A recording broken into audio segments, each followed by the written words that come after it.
महत्त्वाची बातमी पवारांसंदर्भातली। लोकसभा निवडणुकीमध्ये शरद पवारांनी महायुतीला एकीकडे धूळ चारत आपलं वर्चस्व पुन्हा एकदा सिद्ध केलं होतं, दाखवून दिलं होतं आणि त्यामुळे संपूर्ण राज्याचं राजकारण हे पवारांभोवती फिरू लागलंय।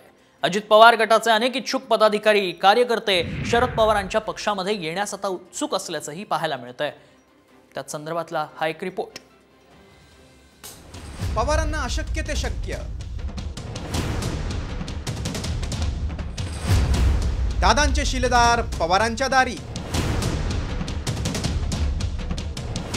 विधानसभेत काकांचा दादांना धोबीपछाड। लोकसभा निवडणुकीत सर्वात जास्त स्ट्राइक रेट राष्ट्रवादी काँग्रेस शरद पवार पक्षाचा आहे। 10 जागा लढून 8 जागांवर उमेदवारांचा विजय झाला। राष्ट्रवादी आणि शिवसेनेत फूट पडल्यानंतर शरद पवार आणि उद्धव ठाकरेंसाठी सहानुभूतीची लाट पाहायला मिळाली। विधानसभेतही पवारांचा करिश्मा पाहायला मिळेल अशी स्थिती आहे, कारण पवारांची साथ सोडून गेलेले अनेक जुने जाणते नेते पवारांकडे परतू लागले। विशेषतः पश्चिम महाराष्ट्रात पवारांचा प्रभाव अजूनही दिसून येतो। कोणत्या नेत्याने आतापर्यंत शरद पवारांची भेट घेतली आहे ते पाहूया। अजित पवारांच्या पक्षाचे माढ्याचे आमदार बबन शिंदे यांनी शरद पवारांची पुण्यात भेट घेतली।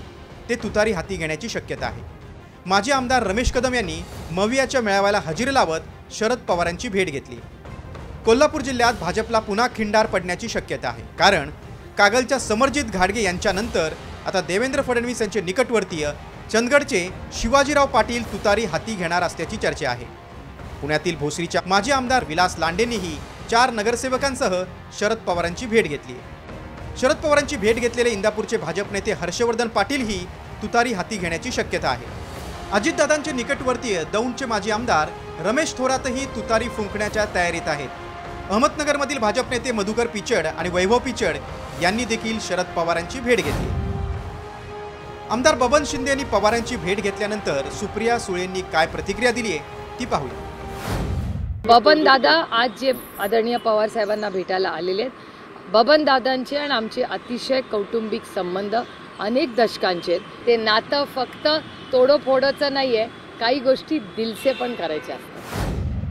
पिंपरी चिंचवडमध्ये फक्त अजित पवारांचा शब्द चालायचा, त्या ठिकाणी अनेक जण दादांची साथ सोडण्याच्या तयारीत आहेत। चिंचवडचे अनेक माजी नगरसेवक शरद पवारांकडे जाण्यासाठी इच्छुक आहेत।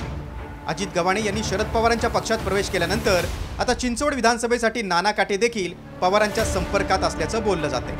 दादांचे खंदे समर्थक भाऊसाहेब भोईर देखील वेगळा विचार करण्याच्या तयारीला लागले। लोकसभा निवडणुकीमध्ये शरद पवारांनी महायुतीला धूळ चारत आपलं वर्चस्व पुन्हा दाखवून दिलंय।